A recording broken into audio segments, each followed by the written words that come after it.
नमस्कार, जय भीम, आदाब, सत श्री अकाल। मैं आप लोगों को निरंतर एक नॉर्मल वीडियो बना के आप लोगों को समझाने की कोशिश करता हूँ कि आखिर चंद्रशेखर आज़ाद जी के खिलाफ जो रोहिणी घावरी जैसे लोग जो षड्यंत्रकारी हैं, उनके पीछे मंशा क्या है।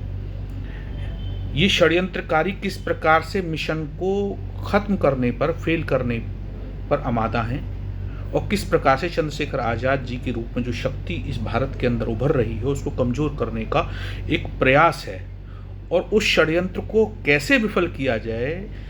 जो चंद्रशेखर आज़ाद जी का एक राजनीतिक ऑपरेशन करने की जो कोशिश की गई है, उसको गहराई को समझने की आवश्यकता है। आप लोगों को अपने वीडियो के माध्यम से बहुत कुछ समझाता रहता हूँ। इसी कड़ी में मैं आप लोगों को बहुत सारी चीज़ें आज भी बताना चाहता हूँ। षड्यंत्र आखिर है क्या? देखिए, ये बिल्कुल तय है कि बहुजन लोगों के ऊपर होने वाले अत्याचार, अनाचार के खिलाफ एक आवाज़ है, एक बुलंद आवाज़ है जो काफ़ी लंबे समय से नहीं उठ रही थी। वो आवाज़ आज खड़ी हुई है। बहुजन समाज नीचे से लेकर ऊपर तक अपने आप को सुरक्षित सा महसूस करने लगा है। अपनी किसी भी प्रकार की जो भी उनके ऊपर अत्याचार, अनाचार होता है, उसके खिलाफ आवाज़ उठाने का कोशिश करता है। और उस कोशिश के पीछे कहीं न कहीं पे भीम आर्मी और चंद्रशेखर आज़ाद जी की वो बुलंद आवाज़ होती है, जो बहुत लंबे समय से, लगभग 5-7 वर्षों से बड़ी बुलंदी के साथ आप लोगों की आवाज़ को उठाती आ रही है। अब प्रश्न ये उठता है कि राजनीतिक तौर पर आज़ाद समाज पार्टी के शीर्ष नेतृत्व को कैसे कमज़ोर किया जाए। जो लोग षड्यंत्रकारी हैं, उनके मुद्दे क्या हैं, षड्यंत्र क्या है। उनके षड्यंत्र के मूल में जो है वो ये है कि बहुजन समाज पर होने वाले अत्याचार, अनाचार के खिलाफ उठने वाली आवाज़ को कमज़ोर कैसे किया जाए। दूसरा, राजनीतिक तौर पर जो आज़ाद समाज पार्टी वो उसके शीर्ष नेतृत्व को कमज़ोर करके कैसे फ़िरका परस्ती और जातिवादी सोच को बढ़ावा दिया जाए। अनुसूचित जाति और जनजाति के बीच में जो भाईचारा बनता जा रहा है, जो कहीं न कहीं पर सत्ता की हनक दिखाई देती, उसको समाप्त किया जाए और जाटव वाल्मीकि या फिर कोई और कास्ट बनाम जाटव बनाम कोई कोयरी, कोई भी जाति है, उनको आपस में कैसे विवाद किया जाए, आपस में कैसे झगड़ा किया जाए। षड्यंत्र सिर्फ इतना है। षड्यंत्र इतना है कि चंद्रशेखर आज़ाद के सिपाहियों का मनोबल कैसे तोड़ा जाए, उनके नेतृत्व को किस प्रकार से, जो बहनों के मान सम्मान के लिए वो लड़ते हैं, तो उनके जो लड़ने की जो शक्ति है उसी पर प्रहार किया जाए। बहनों के मान सम्मान के लिए चूंकि लड़ाई लड़ते हैं, तो उनके उसी पॉइंट को लेकर के आपकी लोगों की ये कोशिश है कि उनको उसी के आधार पर कमज़ोर करने का प्रयास किया जाए। दरअसल क्या है कि जो भारतीय राजनीति के जो षड्यंत्रकारी हैं, वो 2-3 तरीके से आक्रमण करने की कोशिश करते हैं। किसी भी राजनीतिक नेता के उभार को समाप्त करने के लिए 2-3 तरह के ऑपरेशन चलाते हैं, जिसमें वो आर्थिक रूप से कमज़ोर करने की कोशिश करते हैं, जिसमें ये है कि उसके आर्थिक स्रोत, आमदनी के स्रोत बंद कर दो। अगर कोई पार्टी या संगठन बन रहा है, उसके ऊपर बहुत सारी CBI है, ED है, इनकम टैक्स है, दुनिया भर की जो एजेंसियां हैं, सरकारी एजेंसी है, या किसी प्रकार से उसका आर्थिक स्रोत बंद करा दो और लोगों को लगे कि आर्थिक आमदनी जब बंद होगी तो सीधा सीधा बार उनके ऊपर हो जाएगा। और आर्थिक रूप से जब वो संगठन कमज़ोर हो जाएगा, थोड़ी भी उसके संगठन में सांस नहीं बचेगी, तो अपने आप वो कमज़ोर हो जाएगा, समाप्त हो जाएगा। क्योंकि अर्थ का युग है और भारत 21वीं सदी में जा रहा है और हर जगह पर पैसे की आवश्यकता होती है। तो पैसे के आधार पर उसको कमज़ोर कर दो। कभी दिखा दो कि इसने भ्रष्टाचार किया है, इसने ये गलत काम किया है, उसने वो गलत काम किया है, और उसको बदनाम कर दो। दूसरा सबसे तरीका है कि अगर कुछ भी नहीं मिल रहा तो उसकी जीवन हत्या ही कर दो, उसको मरवाई दो, जैसा कि चंद्रशेखर आज़ाद जी के ऊपर भी हुआ। क्योंकि आर्थिक रूप से हम लोगों को कमज़ोर करने की बहुत हो सकता है कोशिश की गई हो, समझ में ना आया हो कि किस प्रकार से आज़ाद समाज पार्टी का और जो भीम आर्मी का आर्थिक अनियमितता के आधार पर इनको कमज़ोर नहीं कर सकते। क्योंकि एक एक रुपया बड़े गरीब लोग जो है, जो बिल्कुल निचले तबके के लोग हैं, वो इस संगठन को देते हैं, तो उसको कमज़ोर तो किया नहीं जा सकता। तो दूसरा क्या रास्ता हो सकता है इसको ख़त्म करने का, कि इसका शरीर ही समाप्त कर दो, वो आक्रमण भी चंद्रशेखर आज़ाद के ऊपर हो गया, उनकी हत्या करने का प्रयास हुआ।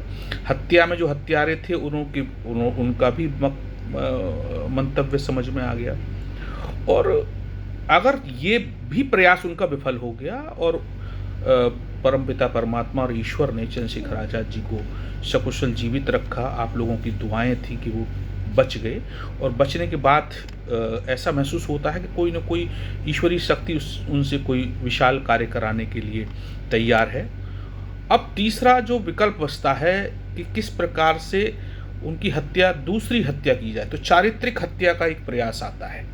चारित्रिक हत्या के बहुत सारे प्रयास पहले भी होते रहे हैं।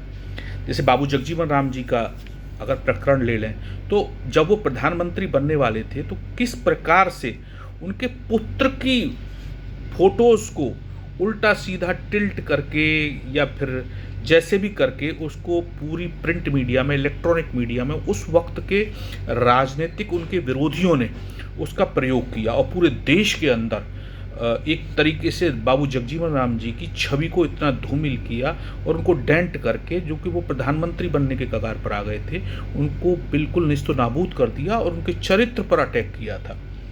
अभी हाल फिलहाल की अगर मैं बात करूं तो आप वरुण गांधी का ले लीजिए। उनकी जो है एक कोई फर्जी पॉर्न गंदी वीडियो पूरे देश में फैला दी थी, वो भी षड्यंत्र निकला। बाद में पता चला कि ये जो वीडियो था ये पूरी तरह से फर्जी था, फैब्रिकेटेड था, और जो है सुप्रीम कोर्ट ने उसका संज्ञान लिया, और जिन लोगों ने ये हरकत की होगी शायद उनके खिलाफ सजा भी हुई होगी। अभी हार्दिक पटेल का एक प्रकरण हुआ था, जो अभी विधायक हैं, उनकी भी कुछ ऐसी ही गंदी वीडियो किसी ने उसको भी चरित्रहरण करने की कोशिश की थी। खैर वो तो भारतीय जनता पार्टी में शामिल हो गई और उन्होंने तो खुलेआम कह दिया कि भाई क्या है, ऐसी चीज़ें मैं इन बकवासों पर ध्यान नहीं देता। संजय जोशी हैं, उनको बताया गया था कुछ नशा वशा करके कुछ वीडियो बना लिए गए थे। एनडी तिवारी हैं, उनकी तो बाकायदा राज्यपाल रहते हुए गंदी वीडियो बनाई गई थी और उसमें उनको नशा दे करके वो वीडियो फैब्रिकेट कराई गई थी और उनको बदनाम किया गया था। तो इस प्रकार का षड्यंत्र जो दूसरे षड्यंत्रकारी हैं वो रचते हैं कि किसी प्रकार से भी इस नेता की छवि को ख़त्म किया जाए।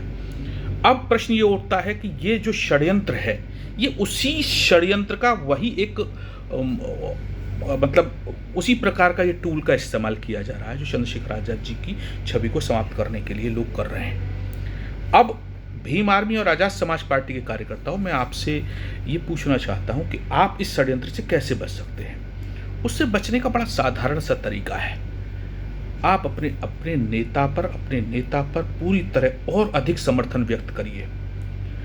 जो षड्यंत्रकारी है वो यह चाहता है कि किसी प्रकार से चंद्रशेखर आज़ाद जी की छवि खराब हो जाए और आपका जो विश्वास है, आपका जो भरोसा है वो कमज़ोर हो जाए। उस भरोसे को कमज़ोर मत होने दीजिए, अपने नेता पर और अधिक समर्थन व्यक्त करिए। और कहीं भी आपसे इस प्रकार की कोई व्यक्ति चर्चा करता है तो वहाँ पर मुद्दों की बात करिए, व्यक्तिवादी चर्चा मत करिए। जो रोहिणी घावरी का इशू है, जो कुछ भी उसका जो षड्यंत्र है या जो उसके साथ के लोग हैं उनका जो षड्यंत्र है, उसके पीछे की जितने भी लोग हैं उनका जो षड्यंत्र है, उस पर चर्चा करना बंद कर दीजिए और आपस में चर्चा मुद्दों की करिए। किस प्रकार से इस भारत को विकसित कर सकते हैं, किस प्रकार से इस भारत के अंदर बहुजन समाज का हित हो रहा है, किस प्रकार से शिक्षा की प्रॉब्लम है, किस प्रकार से पर्यावरण की प्रॉब्लम है, किस प्रकार से कानून व्यवस्था की दिक्कत इस भारत में हो रही है, गरीबों को न्याय नहीं मिल रहा, न्याय की व्यवस्था खराब हो रही है। बहुत सारे ऐसे मुद्दे हैं जिनके आधार पर हम लड़ाई लड़ सकते हैं और हम मुद्दों के आधार की बात करना शुरू करते हैं, व्यक्तिवादी चर्चाएं करना बंद करें। अपना जोश कमज़ोर मत होने दीजिए। इस प्रकार के प्रकरणों के आधार पर लोग आपके जोश को तोड़ने की कोशिश करते हैं और निश्चित रूप से आपको ये ध्यान रखना है कि अपना जोश कार्यकर्ताओं को कमज़ोर नहीं होने देना है। अपने नेता पर, अपने नेतृत्व पर, अपने जो नेतृत्व करता है आदरणीय चंद्रशेखर आज़ाद, उन पर भरोसा करिए। किसी की बकवास का किसी भी प्रकार का आप भरोसा न करें।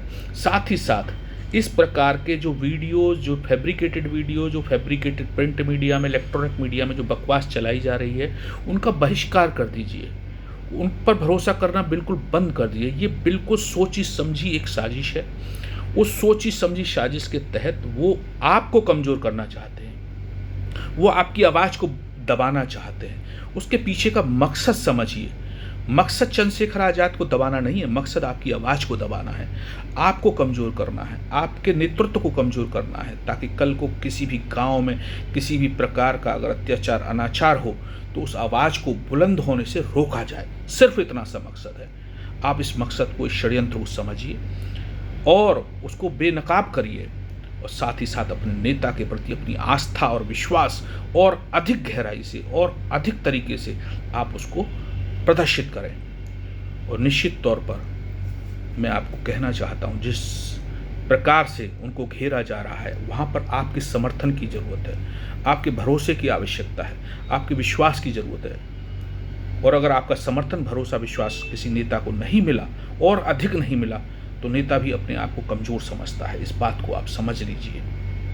ये पूरी तरीके से जो लोग हैं वो एक दिन बेनकाब हो जाएंगे और आपका नेता आगे बढ़ता चला जाएगा। आपके संघर्ष पे, आपके त्याग पर, आपके कमिटमेंट पर, आपके विश्वास पर जरूर ये मिशन आगे बढ़ेगा और चंद्रशेखर आज़ाद जी आगे बढ़ेंगे। मुझे आपसे उम्मीद है कि आप लोग अपनी बातों को ढंग से प्रस्तुत करिए, किसी के बहकावे में ना आए, किसी भी प्रकार की बातों को समझने की कोशिश कीजिए, उसकी गहराई में समझिए।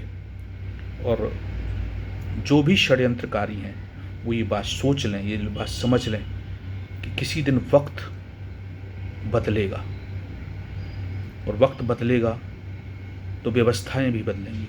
व्यवस्थाएं बदलेंगी तो कहीं न कहीं पर जो उल्लंघन कानूनों का कर रहे हैं, जिस प्रकार से भी कानून के खिलाफ काम कर रहे हैं, जिस प्रकार के षड्यंत्र वो रच रहे हैं, वो बेनकाब होंगे और सजा उनको अवश्य मिलेगी। बहुत बहुत धन्यवाद। जय भीम, जय भारत, जय संविधान, जय जोहार, नमस्कार।